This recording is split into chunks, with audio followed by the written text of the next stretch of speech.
Hi friends, welcome है हमारे KS nursing classes में आपके यूट्यूब चैनल पर। फ्रेंड्स, जैसा कि हम पिछले वीडियो में पढ़ते आए हैं जीके जीएस करंट अफेयर्स से रिलेटेड कुछ क्वेश्चन जो भी सभी ऑल एग्ज़ाम्स के लिए बहुत ही महत्वपूर्ण होते हैं। फ्रेंड्स, पेट आने वाले पेट परीक्षाओं के लिए भी बहुत ही महत्वपूर्ण होंगे। ठीक है फ्रेंड्स, तो जीके जीएस करंट अफेयर्स सभी परीक्षाओं में पूछे जाते हैं, इसीलिए उससे रिलेटेड क्वेश्चन हमने सेलेक्टिव क्वेश्चंस लिए हैं। फ्रेंड्स, चलिए आइए देखते हैं क्वेश्चंस। ठीक है फ्रेंड, जैसा कि पहला क्वेश्चन है, उत्तर वैदिक काल में लोहे के साक्ष्य का उल्लेख सर्वप्रथम कहाँ से प्राप्त होता है? तो उत्तर वैदिक काल में लोहे के साक्ष्य का उल्लेख सर्वप्रथम कहाँ से प्राप्त होता है? अंतरजी खेड़ा, अंतरजी खेड़ा। ठीक है फ्रेंड, फिर है सेकंड क्वेश्चन, बौद्ध ग्रंथ त्रिपिटक के किस भाग में बुद्ध के धर्मोपदेशक का उल्लेख मिलता है? तो किस में मिलता है? सुक्त पिटक में। बौद्ध ग्रंथ त्रिपिटक के किस भाग में बुद्ध के धर्मोपदेशक का उल्लेख मिलता है? सुक्त पिटक में। फिर फ्रेंड्स, थर्ड क्वेश्चन क्या है हमारा क्वेश्चन है, लिंगायत किस संप्रदाय का अंग माना जाता है? ठीक है, शैव संप्रदाय किस संप्रदाय का अंग माना जाता है फ्रेंड? शैव संप्रदाय का। फ्रेंड्स, ये हिस्ट्री के क्वेश्चंस हैं। ठीक है, इसमें जैसा कि मैंने आपको बताया जीके जीएस करंट अफेयर है ना, आजकल हिंदी इंग्लिश सभी पूछे जाते हैं, तो उससे कुछ सेलेक्टिव क्वेश्चंस लिए हैं पेट के लिए। ठीक है, तो आप न समझ में आए तो क्वेश्चन टू आंसर जरूर याद कर लीजिएगा। ठीक है फ्रेंड, फिर धर्मनिरपेक्ष साहित्य तंत्रगिणी की रचना किसने की थी? ये रचना पूछी गई है, तो किसने की थी? कल्हड़ ने। किसने की थी फ्रेंड्स? कल्हड़ ने। ठीक है फ्रेंड, फिर आगे चलते हैं। मौर्य शासनकाल के दौरान भू राजस्व की दर निर्धारित थी। कितनी निर्धारित थी फ्रेंड? 1/6 भाग, है ना। मौर्य शासनकाल के दौरान भू राजस्व की दर निर्धारित थी 1/6 भाग। फिर है फ्रेंड, बंगाल विभाजन के विरोध में निम्न में से कब शोक दिवस मनाया गया था? तो बंगाल का विभाजन के विरोध में निम्न में से कब शोक दिवस मनाया गया था? यहाँ पूछा है, तो 16 अक्टूबर 1905। विभाजन हुआ था 1905 में, है ना, तो 16 अक्टूबर 1905 बंगाल विभाजन के विरोध में निम्न में से कब शोक दिवस मनाया गया था? 16 अक्टूबर 1905। फिर फ्रेंड क्या है क्वेश्चन, संजीवनी नामक पत्र की रचना किसने की थी? कृष्ण कुमार मित्र ने। किसने की थी फ्रेंड? कृष्ण कुमार मित्र ने। ये भी इम्पोर्टेंट क्वेश्चन है फ्रेंड। ठीक है, और इसके ऊपर का भी बंगाल विभाजन का भी इम्पोर्टेंट क्वेश्चन है फ्रेंड। फिर फ्रेंड्स क्या पूछा है, पहली बार स्वराज की मांग किसने की थी? तो दादा भाई नौरोजी ने। ठीक है, तो पहली बार स्वराज की मांग किसने की थी? दादा भाई नौरोजी ने। फिर कांग्रेस के 1906 के कलकत्ता अधिवेशन की अध्यक्षता किसने की थी? कांग्रेस के 1906 के कलकत्ता अधिवेशन की जो अध्यक्षता है किसने की थी? दादा भाई नौरोजी ने। ठीक है, निम्न में से किसके नेतृत्व में 1906 में मुस्लिम लीग की स्थापना हुई थी? तो ये आपको बताना है, किस मुस्लिम लीग की स्थापना हुई थी? तो इसमें आएगा सलीमुल्लाह खां और आगा खां। ठीक, सी इज़ द राइट आंसर। ठीक है, निम्न में से किसके नेतृत्व में? नेतृत्व मतलब इनके अंतर्गत में 1906 में मुस्लिम लीग की स्थापना हुई थी, है ना। ये शामिल थे सलीमुल्लाह खां और आगा खां। ठीक है, फिर भूपृष्ठ के कुल क्षेत्रफल का लगभग डैश भाग भूमि है? कितना है? 30%। जो भूपृष्ठ है कि कुल क्षेत्रफल का लगभग भाग भूमि है 30%। ठीक है फ्रेंड, क्वेश्चन ऐसे ही पूछे जाते हैं फ्रेंड, इसीलिए क्वेश्चन टू आंसर ना समझ में आए तो क्वेश्चन टू आंसर याद कर लें। ठीक है फ्रेंड, फिर है पृथ्वी की सतह की सबसे ऊपरी परत को डैश कहते हैं? क्या कहते हैं? प्रॉपर्टी, है ना, प्रॉपर्टी, है ना। पृथ्वी की जो सतह की ऊपरी परत होती है को क्या कहते हैं? प्रॉपर्टी कहते हैं। ठीक है, ऐसे ही आएगा क्वेश्चन। ठीक है, पंजाब में बड़ी संख्या में आपलावन नहर है, इनमें जल कहाँ से आता है? तो ये आता है सतलज नदी से, सतलुज नदी, है ना। फिर क्या है क्वेश्चन, गैर पारंपरिक ऊर्जा के संदर्भ में OTE का अर्थ क्या है? तो इसमें OTE का अर्थ क्या है? समुद्री ऊष्मीय ऊर्जा। ठीक, गैर पारंपरिक ऊर्जा के संदर्भ में OTE का अर्थ क्या है? समुद्री ऊष्मीय ऊर्जा। ठीक है, नेक्स्ट क्वेश्चन क्या है फ्रेंड? नेक्स्ट क्वेश्चन है, थोड़ा बड़ा कर देते हैं ताकि आपको दिख सके आसानी से। ठीक है, पर्वतों की लगातार श्रृंखला कौन सी है? पर्वतों की लगातार श्रृंखला कौन सी है जिसकी उत्पत्ति भारत की समुद्री सीमा के लगभग समांतर है? तो ये पश्चिमी घाट। क्या होगा इसका आंसर? पश्चिमी घाट। भारत में छुपी बेरोजगारी मुख्य रूप से किस क्षेत्र में है? कृषि क्षेत्र में। जो भारत में छुपी बेरोजगारी है मुख्य रूप से किस क्षेत्र में है? कृषि क्षेत्र में। फिर है फ्रेंड, आपूर्ति पक्ष का अर्थशास्त्र किस पर अधिक जोर देता है? आपूर्ति पक्ष का अर्थशास्त्र किस पर अधिक जोर देता है? निर्माता।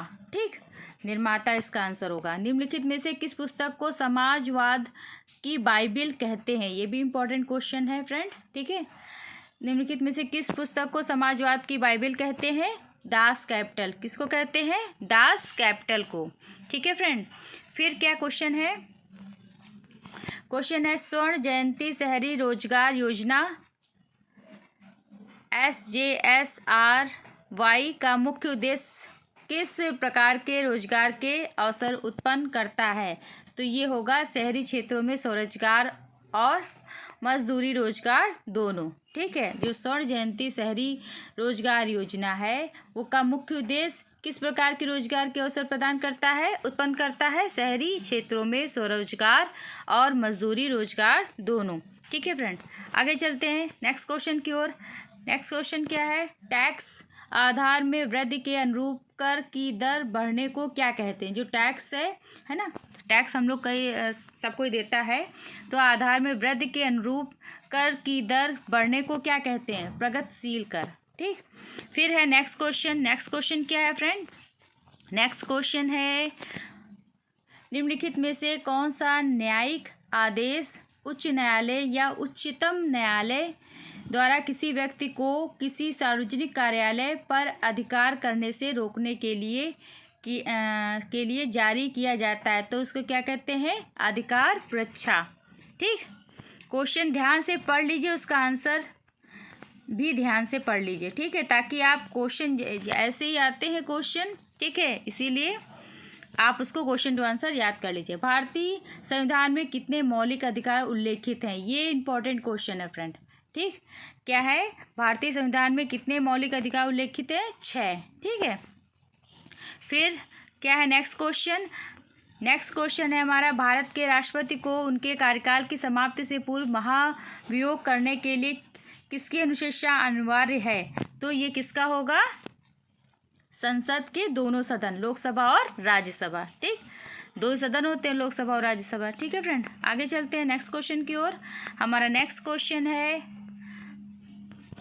संसदीय स्वरूप की सरकार में कार्यपालिका विधानमंडल के प्रति उत्तरदायी होती है। ठीक है, ये भी क्वेश्चन इंपॉर्टेंट है। कार्यपालिका विधानमंडल के प्रति उत्तरदायी होती है संसदीय स्वरूप की सरकार में। ठीक है, नेक्स्ट क्वेश्चन क्या है?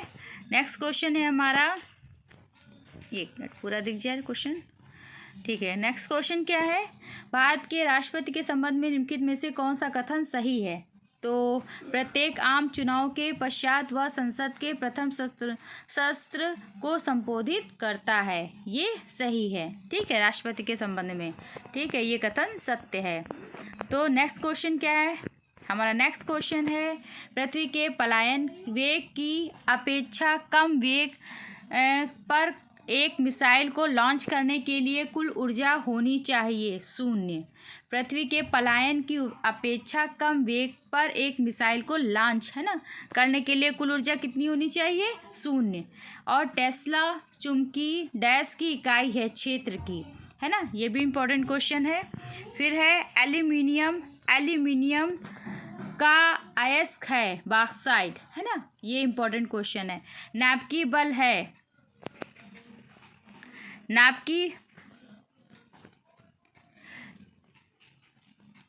नाभिकीय बल है। नाभिकीय बल क्या है फ्रेंड?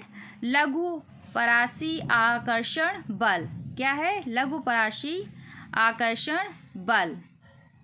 फिर है पुंकेसर अपने परागकोशों से और पत्तियों से किसमें परस्पर मिले होते हैं?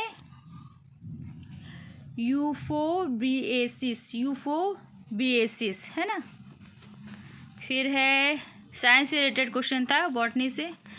फिर है भारत के प्रथम उपग्रह आर्यभट्ट का प्रक्षेपण कब हुआ था? ये इंपॉर्टेंट क्वेश्चन है। ये हुआ था वर्ष 1975 में। ठीक है, 1975 में। फिर नक्शा बनाने वाला विश्व का प्रथम देश कौन सा है? सुमेरिया। कौन सा है नक्शा बनाने वाला विश्व का प्रथम देश? सुमेरिया। ठीक है। नेक्स्ट क्वेश्चन क्या है? हमारा नेक्स्ट क्वेश्चन है राष्ट्रीय खेल दिवस किस दिन मनाया जाता है? 29 अगस्त को। राष्ट्रीय जो खेल दिवस है, ये भी इम्पोर्टेंट क्वेश्चन है फ्रेंड। ठीक है, राष्ट्रीय खेल दिवस कब मनाया जाता है? 29 अगस्त को। सुमेलित कीजिए। अब आया इसमें सुमेलित करने के लिए फ्रेंड। ठीक है, तो सुमेलित करने के लिए देखिए, ये देखिए सूची 1 सूची 2 दिया हुआ है। ठीक है, अब इसको सुमेलित किया है मैंने, इसका आंसर बता दिया है आपको, 2 है। ठीक है, मतलब जो क्रिकेट का होगा,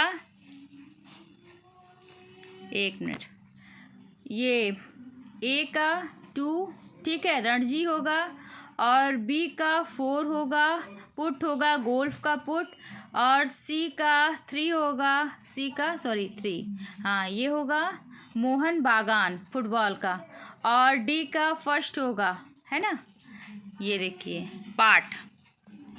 ठीक है, फिर उसके बाद आप इसको देख लीजिएगा। और नैसर्गिक का विलोम क्या शब्द है? नैसर्गिक का विलोम शब्द क्या है? कृत्रिम। क्या है फ्रेंड? कृत्रिम। निम्न में परिमाणवाचक विशेषण है। विशेषण क्या है? परिमाणवाचक विशेषण क्या है? तनिक, है ना। और फिर निम्नलिखित में से किस वाक्य में भविष्यत काल है?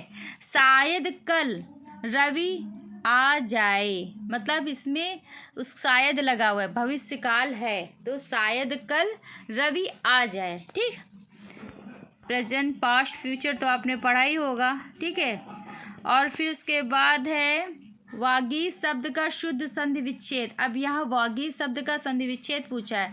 वाक धन ईश, वागीश, वाक धन ईश, ऐसे लिखा जाएगा। अब एकाएक में कौन सा समास है? समास देखिए, एकाएक में कौन सा है?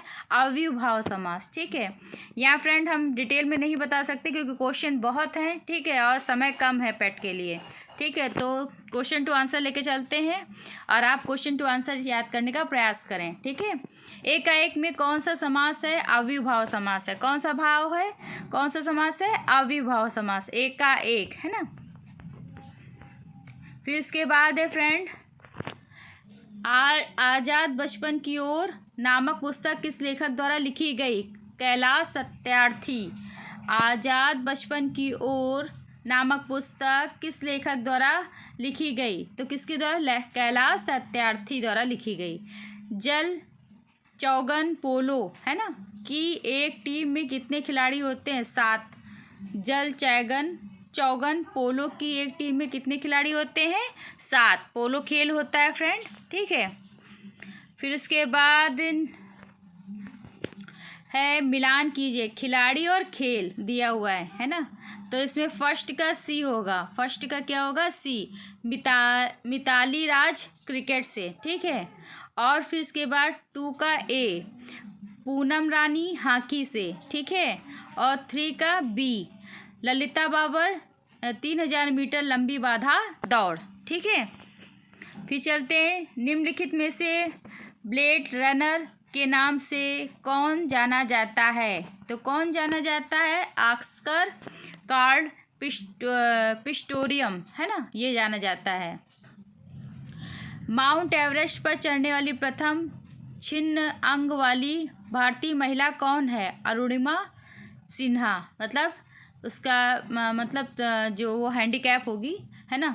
माउंट एवरेस्ट पर चढ़ने वाली ये प्रथम छिन्न अंग, क्योंकि छिन्न अंग बोला है, तो वाली भारतीय महिला कौन है? अरुणिमा सिन्हा। ठीक है फ्रेंड, चलते हैं नेक्स्ट क्वेश्चन की ओर। हमारा नेक्स्ट क्वेश्चन क्या है फ्रेंड? हमारा नेक्स्ट क्वेश्चन, सबसे कम आयु में माउंट एवरेस्ट पर चढ़ने वाली विश्व रिकॉर्ड रखने वाला व्यक्ति कौन सा है? तो डिकी डोलमा है ना, डोलमा, डिकी डोलमा, जो कम आयु का, बहुत सबसे कम आयु का माउंट एवरेस्ट पर चढ़ने वाला विश्व रिकॉर्ड किसका है? डिकी डोलमा। राष्ट्रीय पुलिस अकादमी कहाँ स्थित है? हैदराबाद में। राष्ट्रीय जो पुलिस अकादमी है वो कहाँ स्थित है? हैदराबाद में। फिर क्या है फ्रेंड? क्वेश्चन है, यूरोपीय संघ का मुख्यालय कहाँ है? यूरोपीय संघ का मुख्यालय कहाँ है? ब्रुसेल्स है ना, ब्रुसेल्स, बेल्जियम है ना। और टू द पॉइंट किसकी कृति है? To the point William Storr की। किसकी है? To the point William Storr की। ठीक है फ्रेंड, तो ये थे क्वेश्चंस फ्रेंड्स, पेट के लिए बहुत ही हेल्पफुल क्वेश्चंस हैं। ठीक है, सिलेक्टिव क्वेश्चंस हैं, हमने लिए हैं। तो मिलते हैं नए वीडियो में नए क्वेश्चंस के साथ, सिलेक्टिव क्वेश्चंस के साथ। तो पढ़ते रहिए, ठीक है। All the best, thank you. And हमारे चैनल को लाइक करें, सब्सक्राइब करें जो नए हैं, और शेयर भी करें। वीडियो हमारा कैसा लगा ये हमें ज़रूर बताएं, ठीक है। Okay, bye bye friends, bye bye, take care.